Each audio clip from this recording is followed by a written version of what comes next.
Ah, Ang ganda ng boses mo pala. may ubo pa yung brother. May ubo pa. May ibo kayo na. Saka walang practice. Ikaw parating. Talo si Ivan. Walang practice yun. Lalo na kung may gitara. Oo. Yes. Dapat ginatara.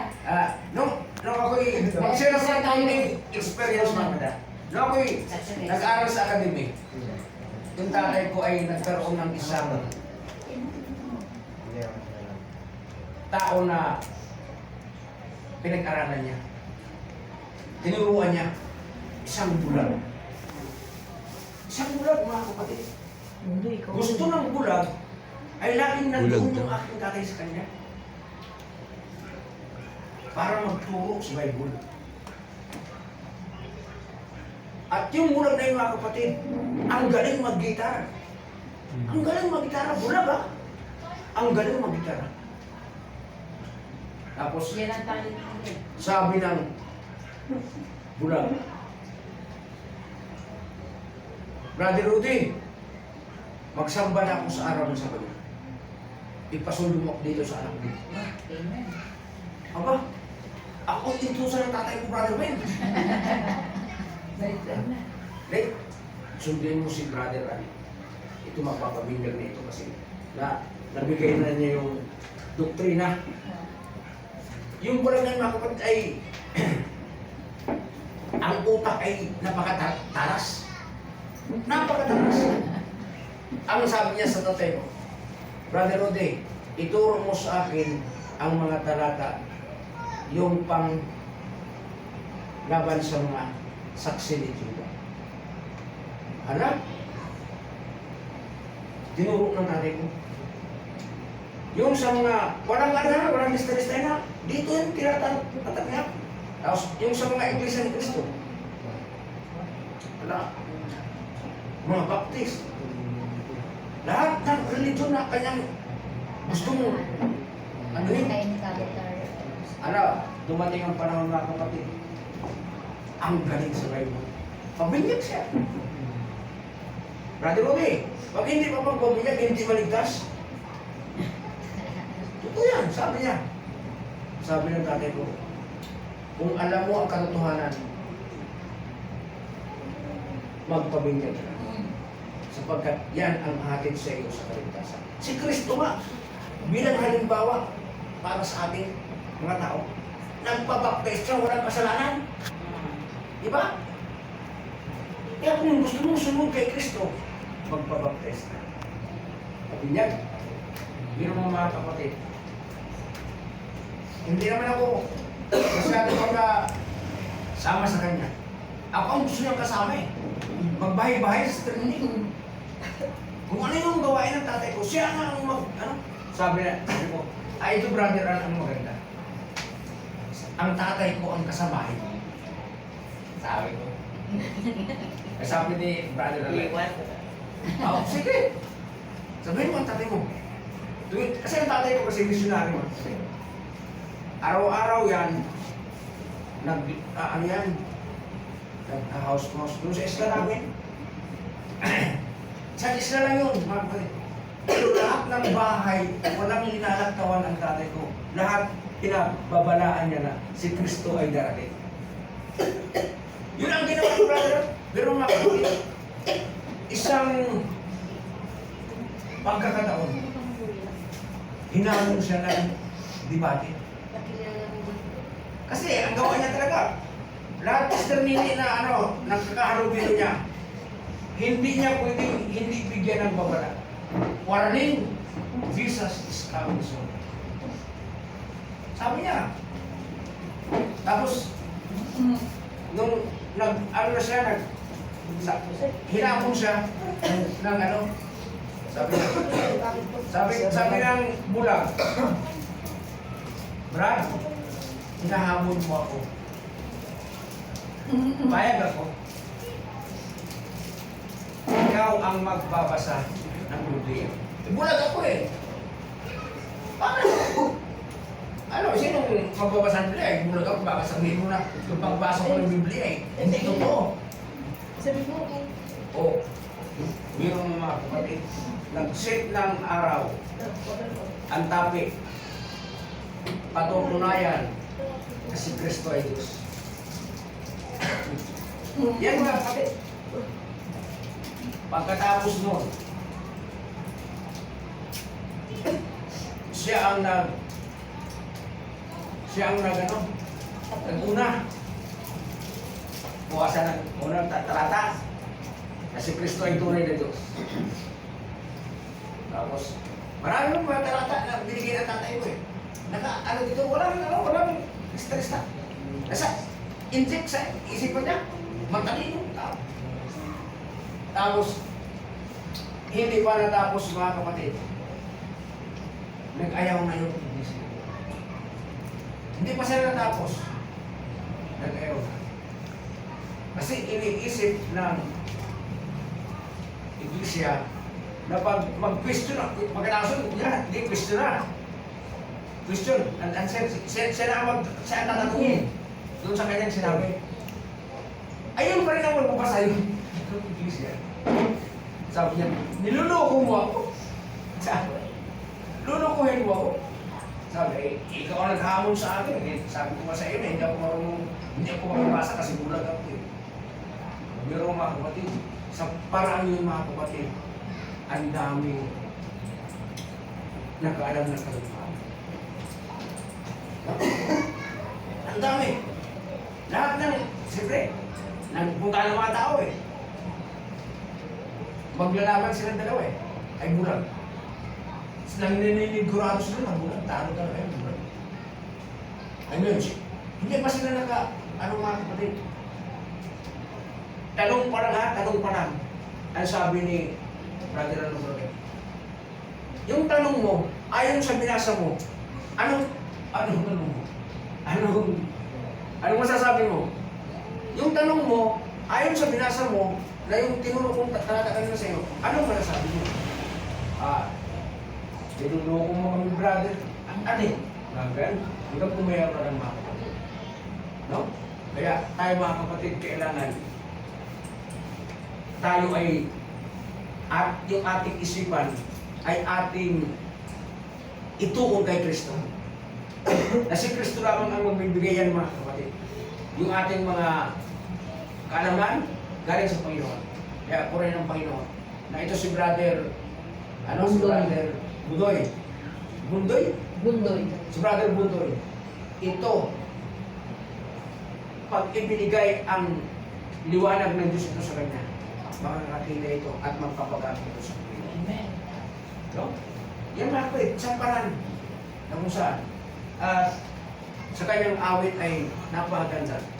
Isa ng mensahe sa ating mga kapatid. Sino bang mayroong pusong dali sa iyo? Baby. Isa lang dito ang tao mayroong pusong dali sa iyo. Kabataan pa. Sanggol. Si Brothers Ronald, may pusong dali sa iyo. Silang dalawa. Pusong dalawa. Oh, hindi na ako. Tinsong nila yun.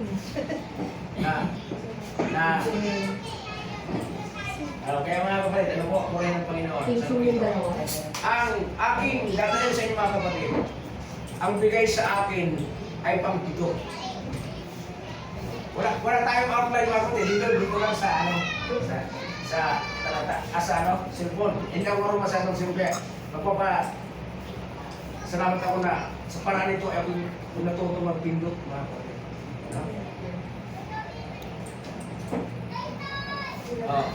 Ang ating topic mga kapatid ay napakaganda. Ito po, turuan ang mga bata. No? Siguro lahat tayo ay mga magulang ay itong mga kabataan ay hindi pa sila nakaranas nito. Na tayo nagkaroon ng mga anak. Ang sabi dito, turuan ang mga bata at lahat ng henerasyon na magsalita para kay Jesus. Dahil sa sila ito, anong masasabi mo? Turuan ang mga bata ng magsalita tungkol sa Diyos. Para mamulat sila. Para pag may makakilala sila ang mismo nasabihin nila, ganito, ganyan. Kapwa bata rin. Ang ating karakter mga kapatid na nakatala dito sa banal na kasulatan ay ang isang tao na kung saan mayroong paninindigan, ano man ang nangyari sa buhay. Siya man ay patayin, walang problema. Tatanggapin niya. Sapagkat yun ang turo ng kanyang mga magulang. Mula sa kanyang pagkaliit, mga kapatid, ha? No. Namulat Ang sabi siya. nga ni, ang sabi nga ni Solomon. Basahin mo nga, Sister Alve. Sa Kawikaan, Kapitulo 22. May talatang 6. Kawikaan, Kapitulo 22. Versikulo 6. Yan, mga kapatid. Nakasama sa Alve. Sabi ko, sanayin mo ang bata sa daan na dapat niyang lakaran at kapag tumanda na siya ay hindi niya ito tatalikuran. Yan. Di ba, mga kapatid? Ang sabi ni Apostol, ni Solomon, isa sa pinaka matalinong tao sa buong mundo. Solomon. No? Sapagkat hiningi niya sa Panginoon, hindi kayamanan, Talino. kundi ang katalinuhan. Kaya pinagkaloob sa kanya, mga kapatid. Ang sabi niya, train up a child in the way he should go. And when he is old, he will not depart from it. Mga kapatid, itong ating karakter na ating pag-aaralan ngayong gabi ay isang tao na kung saan napalago ng kanyang magulang hanggang siya ay lumaki, itinuturo ang banal na kasulatan. No? Ang nakasulat sa banal na kasulatan, mga kapatid, itinuturo. Kaya, hanggang sa paglaki nito, mga kapatid, hindi niya binitawan. No? Sino alam mo, mga kapatid? Ito ay si Brother Daniel. Si Daniel, wala dito kayo eh. Di ba? Oh. Napagod yan. Ang karakter na ito, mga kapatid, mula sa kanyang maliit pa siya, ay itinuturuan na siya ng kanyang magulang na sumunod sa Panginoon. At alam po ninyo, mga kapatid, dumating ang panahon na ang mga tao ito ay nabihag ng isang makapangyarihang kaharian Babylonia. Ano po, mga kapatid? Nabihag sila. Pero itong tao, ito, mga kapatid, itong batang ito, hindi niya hiniwalay sa kanyang puso at isipan ang payo ng kanyang magulang mula sa kanyang maliit pa siya hanggang sa paglago. Hanggang dumating ang panahon na sila ay nasakop ng Babylonia. Kinuha sila. At para hindi na tayo magtagal, mga kapatid, to make the story short, naggawa ang kaharian ng Babylonia ng isang decree. At gumawa sila ng estatwa na ulo ay ginto hanggang pababa. Silver at mga bakal at mga putik. Na lahat ng tao doon sa Babylonia ay sasamba doon sa larawan niyo. Lalo, mga kapatid, di ba? Decree! Na lahat ng tao na nandoon sa Babylonia, pagdating ng oras na ganitong pagsamba, lahat ay naroon at magsasamba. Pero, mga kapatid, ang batang ito, yung turo ng kanyang magulang mula sa maliit pa siya hanggang sa paglago, paglaki, hindi siya nagturo. Hindi niya bitaw. At pagsabi ng hari na ang tao'y mahuli na hindi nagsamba sa larawang ito ay ipapakalakain sa leon. Di ba? Hindi kayo natakot doon, mga kapatid. Ang leon ay hindi pinakain ng ilang araw. Para pag bagsak ng taong paparusahan ay kakainin. Pero, mga kapatid, si Daniel ay hindi nagluhod. Umuwi siya sa kanyang bahay at doon nagluhod sa Panginoon. Ang Panginoon, sa iyo lamang ako magsasamba. Sa iyo lamang ako magtitiwala. Sa iyo lang ako magbibigay ng papuri. Sa iyo lang ako magpapasaro. Nakita siya ng, ay sinundan mga kapatid, nakita siya ng mga bantay ng hari.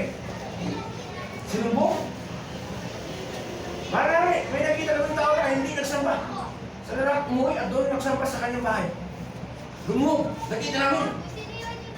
Ginuli si Sister Daniel. Ginuli. Sabi, hindi ka ba natatakot na pag ikaw ay ihulog sa leon, ikaw ay mamamatay at kakainin ka ng leon? Sabi sa kanya, kailangan magsama ka nito. Lugod ka. Ayaw nga. Sabi ni Daniel. Basahin niyo mga friends sa Daniel chapter 2. Ano yan? Sabi ni Daniel, hindi ko magawang talikuran ko ang buhay ng Panginoon na Diyos na aking pinaglilingkuran. Pero mga kapatid, hindi ka natatakot na ikaw ay ihulog sa leon? Sabi ni Daniel, hindi man ako ililigtas ng aking Panginoon. Sa leon na yan, hindi pa rin ako maglilingkod sa larawan na ginawa ninyo. Oh, di ba mga kapatid? Pinahuli! Pinahuli. Inihulog mga kapatid sa lagayan ng leon. At pagkatapos mga kapatid, ang hari ay nakonsensya. Bumaba ang hari at sinabi sa kanyang mga kawal, buksan niyo ang Pinto. ano ng leon. At sumigaw ang hari, Daniel! Buhay ka pa! Ano sabi ni Daniel? Upo! O, di ba? Upo! Nakakagalaw pa ako eh. Upo! Mga kapatid, ang utos ng hari, Iakyat si Daniel. lagyan niyo ng ano at bakit ay gusto niyo. Totoo ang Diyos ni Daniel na buhay. No? Iligtas siya. Hindi ka sa sister ulit. Kaya, ang isang batang maliit pa na tinuruan ng kanyang magulang ng mga salita ng Diyos, hindi niya hindi niya hiniwalayan mga kapatid. Ano? Mamatay man ako, hindi ako nilingkod sa inyo dyan, sa inyong Diyos ang inyong ginawa. Mga kapatid, ang experience ni Daniel mga kapatid, ito ay nagbibigay sa atin ng kalakasan sa ating pananampalataya sa Diyos. No? Ang sabi nga dito mga kapatid, no? Kung ano yung sa inyo ang mga paraphrase na nandito sa ano na ito? Ang sabi dito,